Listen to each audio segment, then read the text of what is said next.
Morning all of you. Chapter number 6 છે ક્રિયાઓ lecture number 9।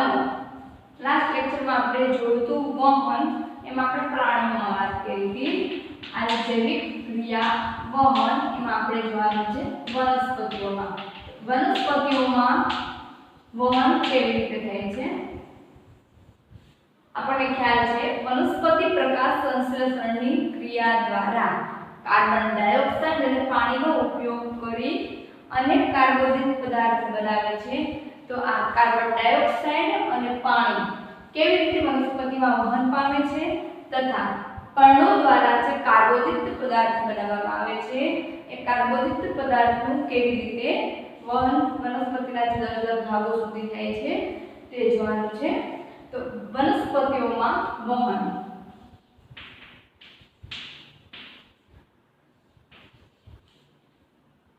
આપણે પહેલા ચર્ચા કરી ગયા છે કે વનસ્પતિ કેવી રીતે કાર્બન ડાયોક્સાઇડ જેવા સરળ સંયોજનો મેળવે છે અને પ્રકાશ સંશ્લેષણ દ્વારા ઊર્જાનો સંગ્રહ ક્લોરોફિલ યુક્ત અંગો એટલે કે પર્ણોમાં કરે છે। અગાઉ તમે જોઈ ગયા છો કે વનસ્પતિ સરળ કાર્બનિક પદાર્થ કાર્બન ડાયોક્સાઇડ અને પાણી બંનેનો ઉપયોગ કરી શું કરે છે સૂર્યપ્રકાશ અને ક્લોરોફિલની હાજરીમાં અહીંયા કાર્બોદિત પદાર્થ બનાવે છે C6H12O6 એટલે કે ગ્લુકોઝ। અને આ ગ્લુકોઝ છે એ શેમાં સંચિત પામે છે પર્ણમાં સંચિત પામે છે। वनस्पति शरीरना निर्माण माटे जरूरी अन्य कार्य सामग्री अलगથી પ્રાપ્ત કરે છે। હવે વનસ્પતિને આ ગ્લુકોઝ બનાવવા માટે જે કાચી સામગ્રીની જરૂર છે એ કાચી સામગ્રી ક્યાંથી મેળવે છે આસપાસના પર્યાવરણમાંથી તથા જમીનમાંથી પ્રાપ્ત કરે છે। વનસ્પતિઓ માટે નાઇટ્રોજન સલ્ફર અને બીજા ખનિજ ક્ષારો માટે ભૂમિ નજીકનો તેમજ ભરપૂર સ્ત્રોત છે। આ ઉપરાંત વનસ્પતિ નાઇટ્રોજન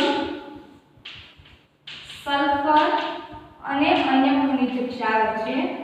આ ખનિજ ક્ષારો ક્યાંથી મેળવે છે તો કે ભૂમિમાંથી મેળવે છે।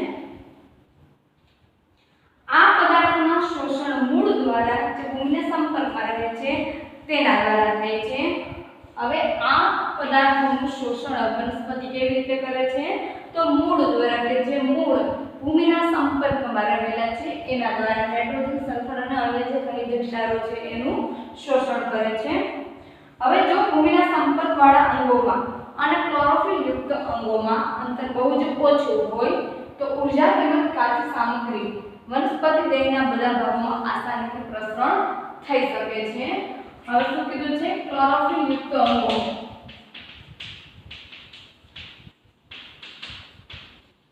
क्लोरोफिल युक्त अंगो એટલે પર્ણ અને બીજું શું કીધું છે ભૂમિના સંપર્કવાળા અંગો।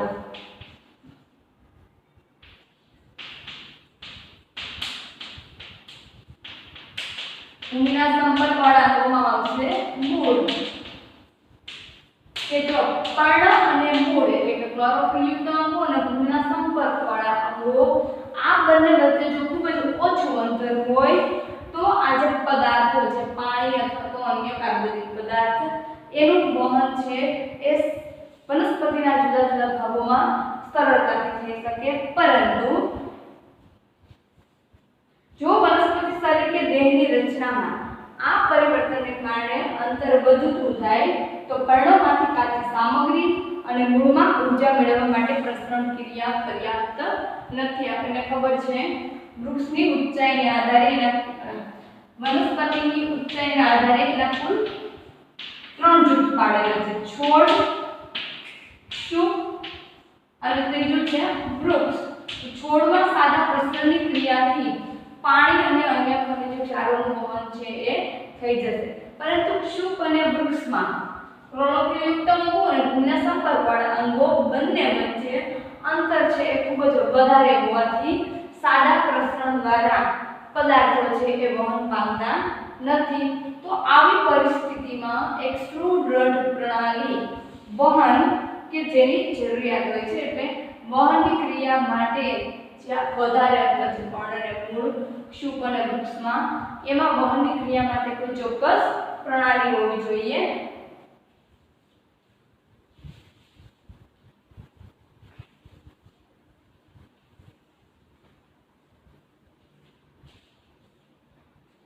વિવિધ શરીર રચના માટે ઊર્જાની જરૂરિયાત ભિન્ન હોય છે કે જેમ શરીર રચના જુદી, વૃક્ષ, છોડ કે ક્ષુપ, એમ એની ઊર્જાની જરૂરિયાત છે એ પણ જુદી જુદી હોય. વનસ્પતિ પ્રચલન નથી કરતી અને વનસ્પતિ શરીરની અનેક પેશીઓમાં વધુ માત્રામાં મૃત કોષો હોય છે. વનસ્પતિ એક જગ્યાએ બીજી જગ્યાએ પ્રચલન પણ નથી કરતી અને વનસ્પતિમાં મૃત કોષોનું પ્રમાણ કેવું હશે? વધારે. કારણ કે વૃક્ષોમાં જે છાલ આવેલી છે એ છાલમાં જે કોષો રહેલા છે મોટા ભાગે મૃત કોષો હોય છે. તો પરિણામ સ્વરૂપ વનસ્પતિઓને ઓછી શક્તિની જરૂરિયાત હોય અને તેની સાપેક્ષમાં એનું પરિવહન તંત્ર પણ અતિશય ધીમું હોય છે. તો ખૂબ ઊંચી વનસ્પતિઓમાં પરિવહન તંત્રને ખૂબ વધારે અંતર કાપવું પડે છે. ખૂબ ઊંચી વનસ્પતિઓ હોય તો ઊંચી વનસ્પતિઓની અંદર વનસ્પતિને આવા જે પદાર્થો છે એ પદાર્થોને વધારે અંતર કાપી અને જુદા જુદા ભાગો સુધી પહોંચવાનું હોય છે. વનસ્પતિ વહન તંત્ર પર્ણમાંથી સંચિત ઉર્જાયુક્ત પદાર્થ તથા મૂળમાંથી કાચી સામગ્રીનું વહન કરે છે. હવે વનસ્પતિમાં જે વહન તંત્ર આવેલું છે એ વહન તંત્રનું કાર્ય શું? તો આ વહન તંત્ર પર્ણમાંથી સંચિત ઉર્જાયુક્ત પદાર્થ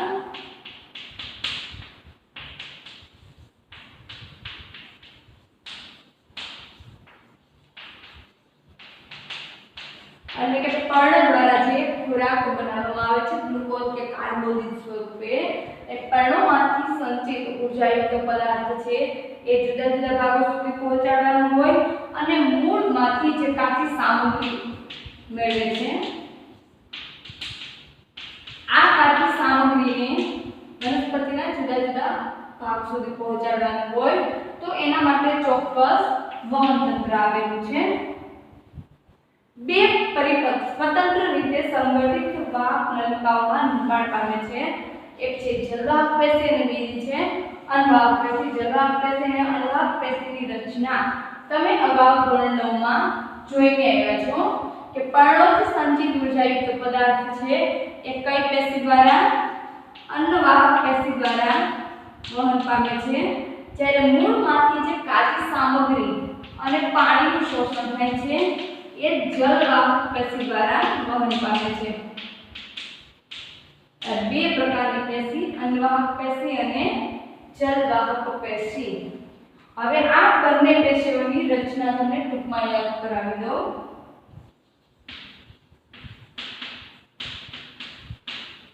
અનવાહક પેશી અને જલવાહક પેશી તમારા ધોરણ 9 માં ભણીને આવ્યા છો કે અનવાહક પેશીમાં બે પ્રકારના કોષો હોય. કયા બે પ્રકારના કોષો હોય? તો કે સાથી કોષો અને ચાલની નલિકા. ચાલની નલિકા અને સાથી કોષો કે આ બંને દ્વારા જે પર્ણોમાં સંચિત ઉર્જાયુક્ત પદાર્થ છે એનું વહન થશે. અને જલવાહક પેશી, તો જલવાહક પેશીમાં જલવાહિની અને જલવાહિની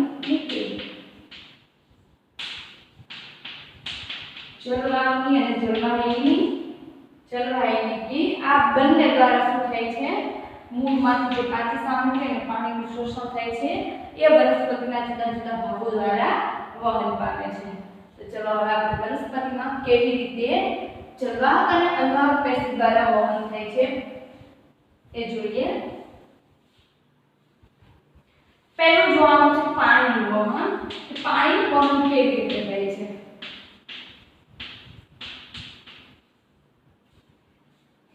જલવાહક પેશી મૂળ, પ્રકાંડ અને પર્ણોમાંથી જલવાહિનીઓ અને જલવાહિનીઓ પરસ્પર જોડાઈ પાણીના સંવહનનું એક સરળ તંત્ર રચે છે કે જલવાહક પેશી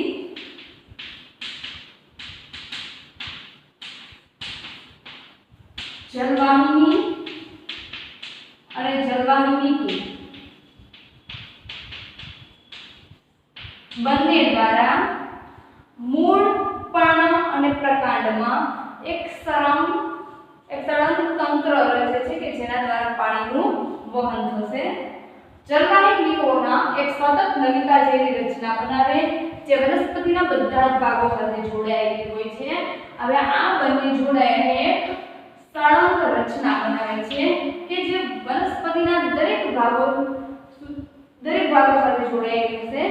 મૂળના કોષો ભૂમિના સંપર્કમાં હોય અને સક્રિય સ્વરૂપે આયન પ્રાપ્ત કરે છે। જે મૂળ છે વનસ્પતિના એ મૂળ કોના સંપર્કમાં હોય છે?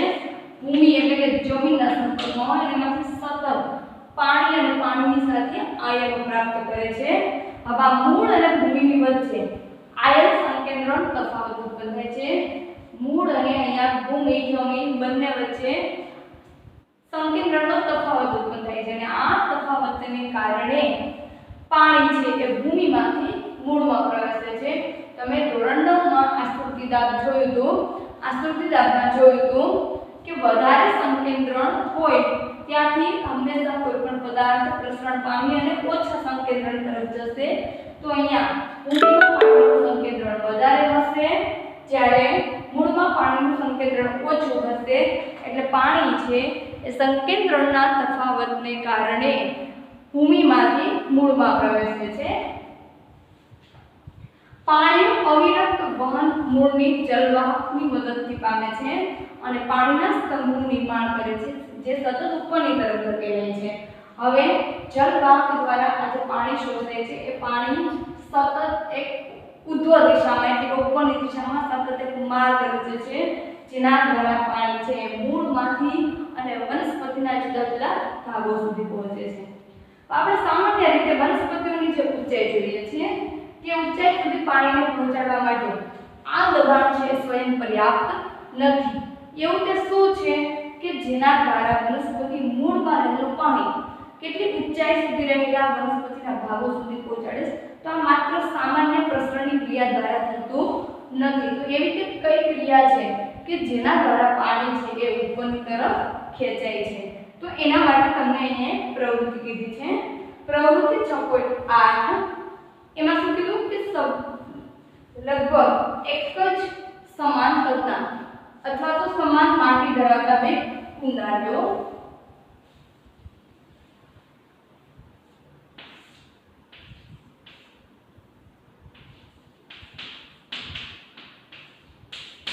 શું કરવાનું છે? એક જ સમાન માટી ધરાવતા તમારે બે કુંડા લેવાના છે। ત્યારબાદ એક કુંડામાં વનસ્પતિનો છોડ લગાવો અને બીજા કુંડાની અંદર વનસ્પતિ છોડની ઊંચાઈ જેવડી એક લાકડી લગાવો। અહીંયા શું લગાવવાનું છે? તમારે એક છોડ લગાવવાનો છે અને છોડ જેટલી ઊંચાઈની જ અહીંયા શું લગાવવાની છે? એકમાત્ર તમારે લાકડી લગાવવાની છે। હવે બંને કુંડાની માટીને પ્લાસ્ટિકના કાગળથી ઢાંકી દો। બંને કુંડાની જે માટી છે એ માટીને શેનાથી ઢાંકી દેવાની છે? પ્લાસ્ટિકના કાગળ વડે। શા માટે પ્લાસ્ટિકના કાગળ વડે?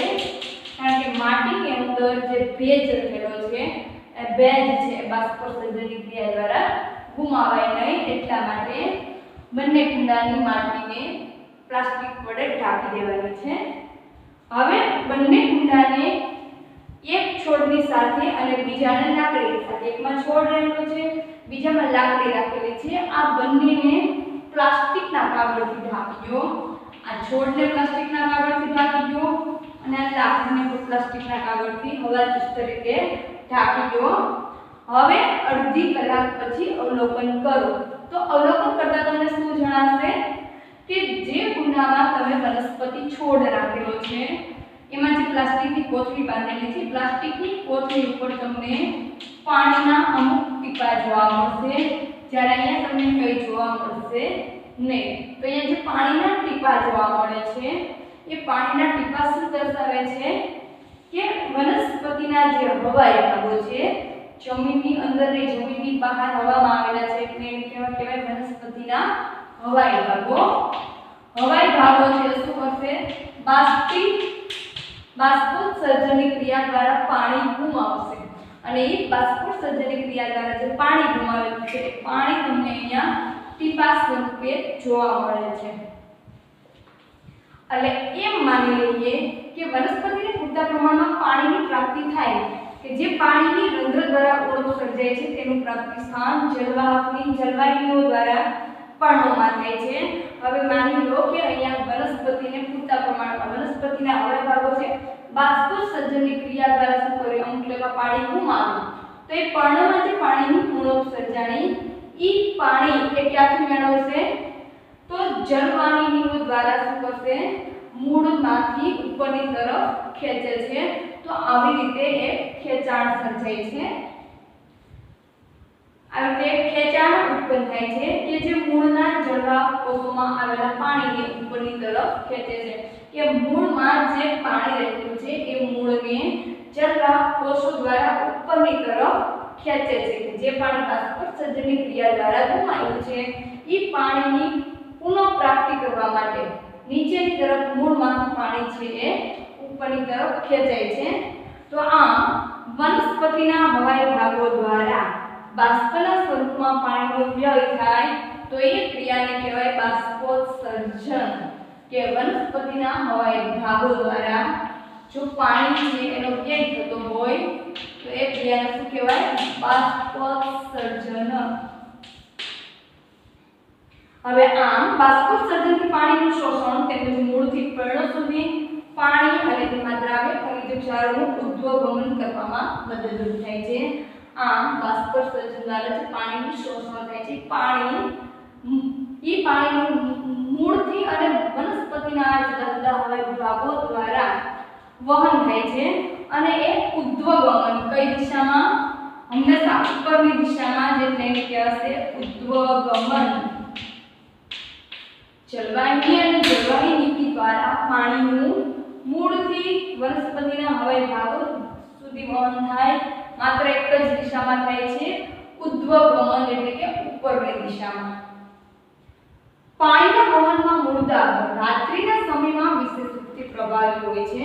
હવે રાત્રિ દરમિયાન પાણીનું વહન છે એ કેવું હોય પ્રભાવી હોય અને દિવસ દરમિયાન જ્યારે રંધ્ર કે પર્ણરંધ્ર ખુલ્લા હોય છે ત્યારે બાષ્પોત્સર્જનથી ખેંચાણ બળ દ્વારા જળવાહકમાં પાણીના વહન માટે મુખ્ય પ્રેરક બળ હોય છે। રાત્રિ દરમિયાન પ્રકાશ સંશ્લેષણની ક્રિયા થતી નથી એટલે રાત્રિ દરમિયાન બાષ્પોત્સર્જનની ક્રિયા છે ખૂબ જ ધીમી થતી હોય તો રાત્રિ દરમિયાન પાણીનું વહન છે કેવું હશે પ્રભાવી રૂપથી હશે અને દિવસ દરમિયાન પર્ણ કે વાયુમંડળ ખુલ્લા હોય એટલે બાષ્પોત્સર્જનની ક્રિયા છે એ રાત્રિની સરખામણીએ પ્રમાણમાં વધારે હોય તો ત્યારે ખેંચાણ બળ છે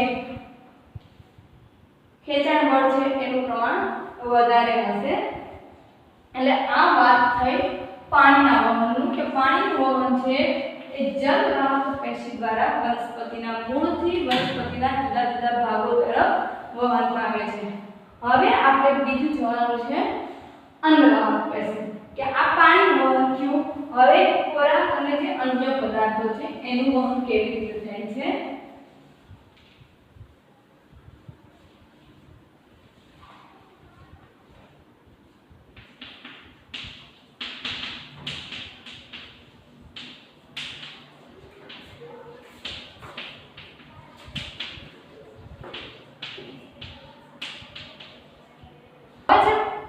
ખોરાક અને અન્ય પદાર્થોનું વહન કેવી રીતે થાય છે તો અત્યાર સુધી આપણે વનસ્પતિમાં પાણી અને ખનિજ ક્ષારોના વિષયમાં ચર્ચા કરી।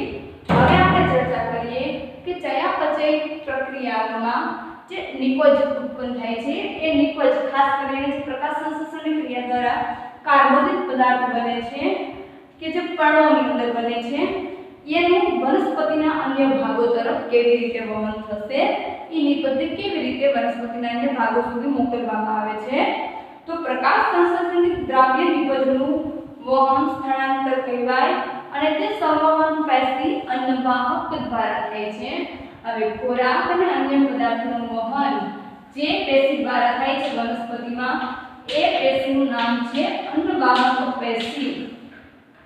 અન્નવાહક પેશીની અંદર બે પ્રકારના કોષો આવેલા હોય સાથી કોષો અને ચાલની નલિકાઓ।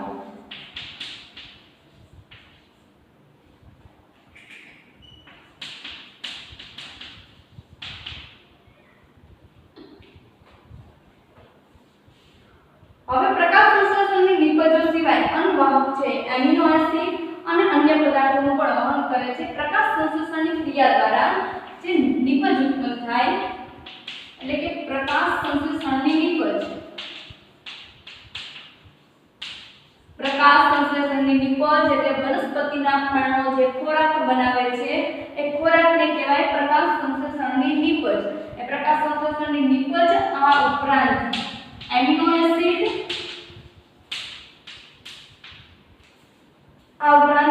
એસિડ અને અન્ય પદાર્થોનું વહન કોના દ્વારા થાય છે તો કે અન્નવાહક પેશી દ્વારા